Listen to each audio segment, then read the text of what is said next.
بسم اللہ الرحمن الرحیم۔ میاں بیوی کی گناہ اسلامی کہانی۔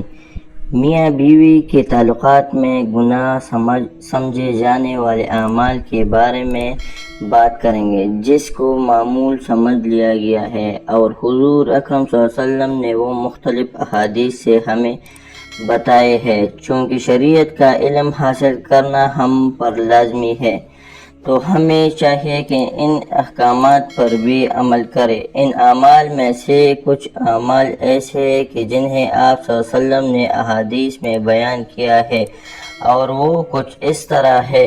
پہلی، بیوی کا اپنے شوہر کو ہم بستری سے انکار کرنا۔ جو شوہر اپنی بیوی سے ہم بستری کے بارے میں کہے، اس کی بیوی انکار کرے۔ جامع صحیح میں روایت ہے کہ حضور صلی اللہ علیہ وسلم فرماتے ہیں، جب شوہر اپنی بیوی کو ہم بستری کے لیے بلائے تو بیوی پر لازم ہے کہ وہ فوراً اپنے شوہر کی بات مان لے، خواہ وہ ان کے کجاوے پر ہی کیوں نہ بلا رہے ہو۔ سوائے شرعی عذر کے اسے انکار کرنا غلط ہے۔ عورت کو چاہیے کہ وہ اپنے مرد کو حرکت دینا چاہیے، وہ اس معاملے میں حیال کرے اور شوہر کی بات مانے، کیونکہ وہ اگر ایسا نہیں کرے گی اور بہانے بنائے گی تو پھر مرد اپنے خواہشات کو پورا کرنے کے لیے ادھر ادھر جھانکے گا۔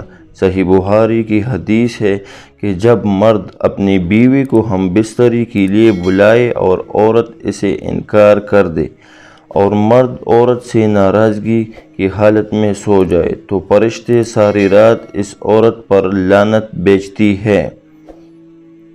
دوسرا، بنا کسی شرعی عذر کے عورت کا اپنے مرد سے طلاق کا مطالبہ کرنا۔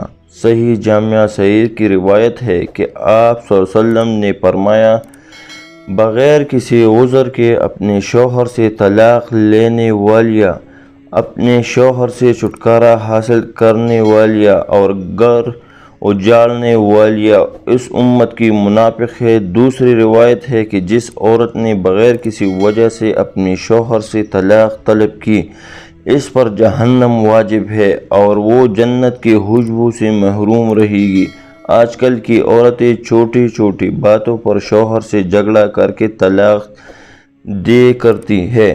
والدین کو چاہیے کہ انہیں سمجھائے کہ چھوٹی چھوٹی باتوں پر گھر اجاڑے نہیں جا سکتے۔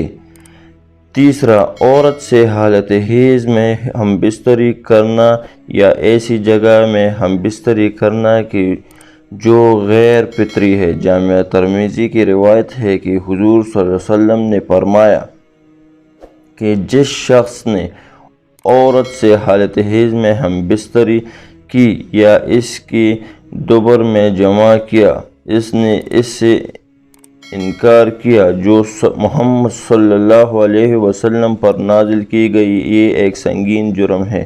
شریعت نے اس کا گناہ کا کفارہ مختص کیا ہے، لیکن لوگ سمجھتے نہیں، وہ اس چیز کو معمول سمجھتے ہیں، جبکہ اسلام میں اس کی سخت وعید سنائی گئی ہے۔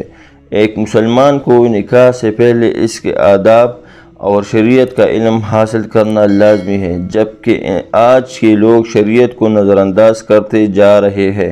دنیاوی کاموں کے ٹریننگز اور سیشنز تو ہے، لیکن جب بات شریعت کی آتی ہے، خوددارا اس چیز پر غور فرمائے۔ چوتھا، کسی غیر محرم عورت سے خلوت میں ملاقات کرنا یا اس سے ہاتھ ملانا۔ جامع ترمذی کی روایت ہے کہ حضور صلی اللہ علیہ وآلہ وسلم نے ارشاد فرمایا کہ جب بھی کوئی آدمی کسی نامحرم عورت سے ملاقات کرتا ہے تو وہ دو نہیں ہوتے، ان میں تیسرا شیطان ہوتا ہے۔ بارود اور آگ کبھی بھی مل نہیں سکتے، خواہ وہ کتنی ہی اچھی دوست کیوں نہ ہو۔ جب بھی آگ اور بارود ملے گے تو دھماکہ ہی ہوگا۔ نامحرم عورت سے ہاتھ ملانا تو بہت دور، اسے چھونے سے بھی منع کیا گیا ہے۔ کہ جامع ترمذی میں ہے کہ حضور اکرم صلی اللہ علیہ وسلم نے فرمایا کہ تم میں سے کسی شخص کا کیل لے کر اپنے سر پہ ٹونک لینا زیادہ بہتر ہے، اس سے کہ وہ نامحرم عورت کو چھوئے۔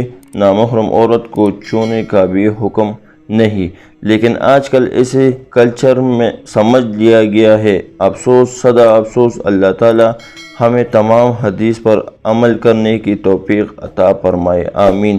شکریہ دوستو، اگر ویڈیو اچھی لگی تو ہمارے چینل اردو کہانی ٹی وی کو ضرور سبسکرائب کر دیجیے۔